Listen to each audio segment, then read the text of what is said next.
toutes les informations et l'essentiel de l'actualité haïtienne, tous les jours, sur Juno 7. Tant qu'on nous connaît, et depuis un certain temps, il y a un ensemble haïtien qui prend conscience de la situation de dégradation pays et qui prend responsabilité pour travailler ensemble avec tout haïtien, ni ça ou d'accord avec eux, ni ça ou pas d'accord avec eux, pour permettre que la société à joindre une porte de sortie par rapport à la situation d'effondrement institutionnel que nous vivons dans le pays.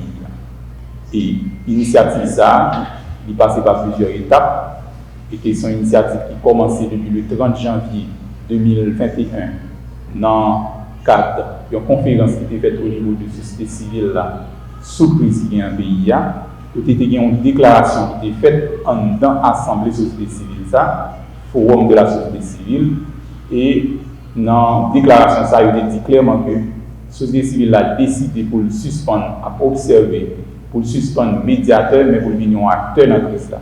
Et c'est par rapport à la déclaration, ça, il y a un comité qui est créé, qui est un comité de suivi, et le comité de suivi, ça, il commission pour la recherche d'une solution haïtienne à la crise, qui, après 6 mois de travail, arrive produit une proposition de document qui va donner un accord, ça nous est accord 38 ans, et qui peut être non joué accord mondial. Et depuis l'accord, ça a lui-même créé, il y a un bureau suivi sous accord ça, qui fait ça nous libère ça.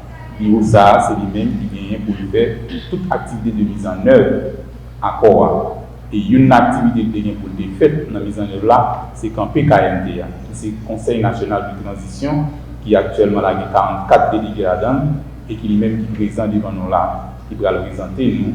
Bilan de travail depuis 1 mois, il est installé, et puis perspective d'action pour le reste mois janvier. Qui ça que KMT a réalisé depuis que l'ITFIN installé le 12 décembre dernier? Donc, nous connaissons que le Conseil national de transition, ça, il regroupe 44 délégués qui sortent dans divers secteurs de la société, que ce soit dans la société civile, avec secteur politique. Donc, dans le cadre de mission que KNT a gagné, et dans l'accord 30 août, premier bagage que KNT a fait, donc, premier bureau, c'était un bureau d'âge, avec des gens qui étaient plus grands, avec 2 gens qui étaient plus jeunes, ils ont été conduits à l'Assemblée pour être capables de mettre sous pied un règlement interne de qui gens justement l'Assemblée ça, il va fonctionner. Donc, suite à la validation du règlement interne, nous devons une disposition pour nous être capables de mettre camper premier bureau en KMT. Ok, bureau définitif là, que je vais présenter nous là. Donc, c'est un bureau de 9 membres. Nous sommes passés dans un parti qui est extrêmement important pour mission KNT1, qui s'était réfléchi et adopté règlements électoraux, puisque nous connaissons que KNT1, c'est un collège électoral lié et qui va gagner justement pour y voter exécutif bicéphale. Donc, nous travaillons sur le règlement électoral et nous dérivons adopter règlement qui est bientôt disponible pour nous. Troisième bagage que nous faisons, c'est mettre camper des commissions qui sont extrêmement importantes pour le travail que nous avons fait. Premièrement, il y a un comité, une commission d'éthique, donc qui a travaillé sur certaines normes éthiques qui pour respecter dans tout ça que nous avons fait. Deuxième commission, c'est une commission traduction, parce que nous voulons que tout document à la fois en langue française et en langue créole. Et troisième commission que nous mettons campée, c'est la commission électorale dont nous là avec nous. Calendrier qui concerne l'élection pour pouvoir transition, élaboré comme ça.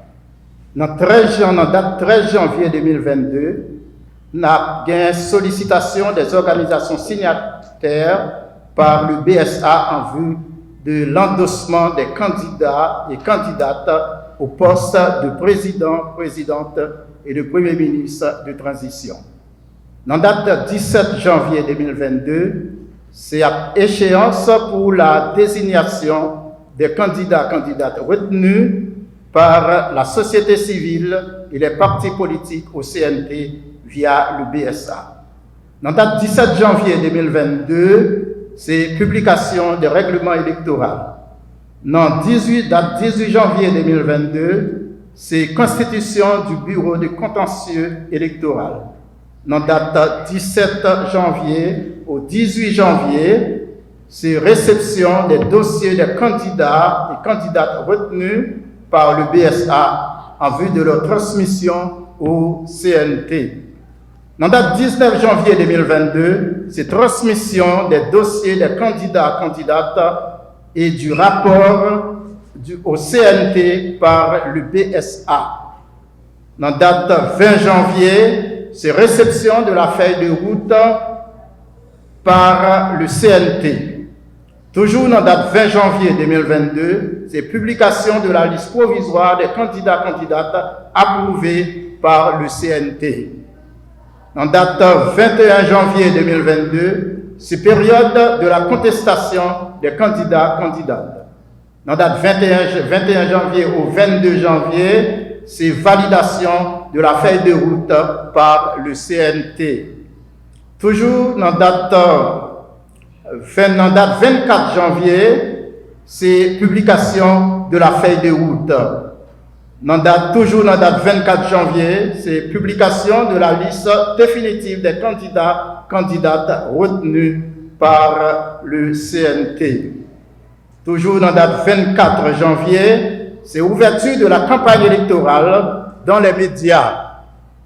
Dans date 25 au 26 janvier, c'est audition des candidats et candidates sur la feuille de route. Dans date 27 et 28 janvier 2022, c'est débat ouvert au grand public par le CNT au profit des candidats et candidates. Dans date 28 janvier 2022, c'est fermeture de la campagne dans les médias à minuit. Dans date 30 janvier 2022, c'est scrutin, le jour de scrutin et proclamation des résultats. Et le 31 janvier, c'est contentieux, s'il y aura contestation. Et en définitive, dans date 31 janvier 2022, c'est publication des résultats finaux de l'élection organisée au sein du CNT.